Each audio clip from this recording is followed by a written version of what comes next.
Hi అండి, అందరికి నమస్కారం అండి. రేపు ఏకాదశి కదండి, దాని సందర్భంగా పిండి పాయసం చేస్తానండి.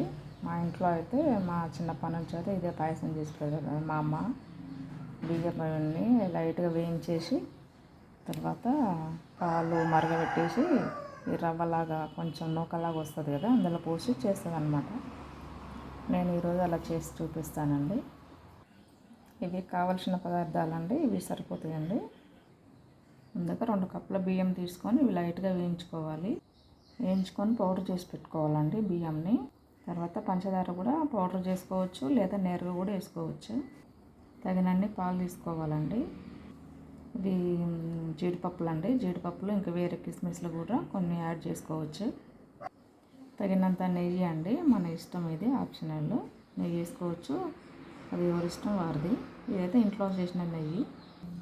స్వామివారికి చేసేటప్పుడు ఆవు నెయ్యి మాత్రమే వాడాలండి.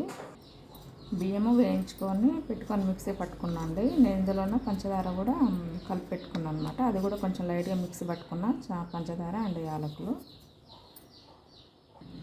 జీడిపప్పులు వేయించి పెట్టుకున్నానండి.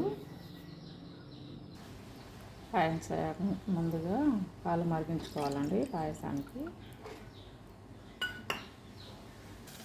నేను 2 కప్పులు తీసుకుంటున్నాను పాలు. ఇక 1/2 కప్పు వరకు సరిపోతుందండి పిండి ఈ పాలకి.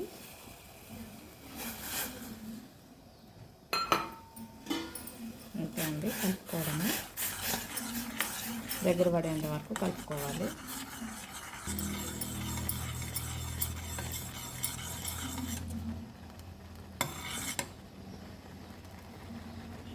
జీడిపప్పులు వేసుకోవాలి.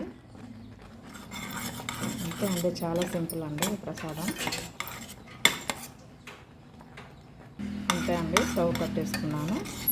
రెడీ అయిందండి ప్రసాదం. అంతే అండి, ఏకాదశి ప్రసాదం అండి.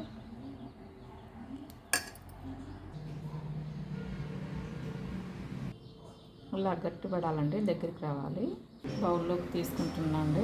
స్వామివారికి నివేదన చేయాలి.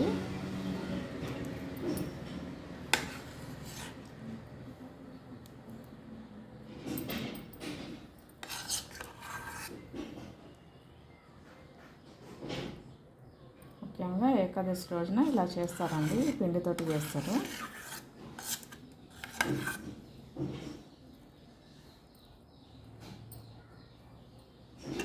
అంతే అండి, స్వామివారికి నివేదన చేయడమే.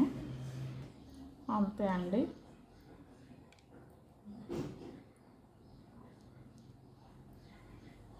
ఓకే అండి, మీకు నచ్చితే ఒక లైక్ ఇవ్వండి.